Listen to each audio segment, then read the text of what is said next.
ఆషాఢ మాసాన్ని పురస్కరించుకుని సిద్దిపేట జిల్లా మిరుదొడ్డి మండల కేంద్రంలోని శ్రీ మహంకాళి ఆలయం వద్ద ప్రత్యేక పూజలు నిర్వహించారు.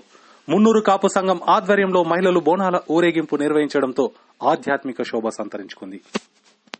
ప్రతి సంవత్సరం ఆషాఢ మాసంలో బోనాలను ఊరేగించడం జరుగుతుందన్నారు. శ్రీ మహంకాళి అమ్మవారి దయతో పాడి పంటలు సమృద్దిగా పడుతున్నాయని మున్నూరు కాపు సంఘం సభ్యులు సంతోషం వ్యక్తం చేశారు.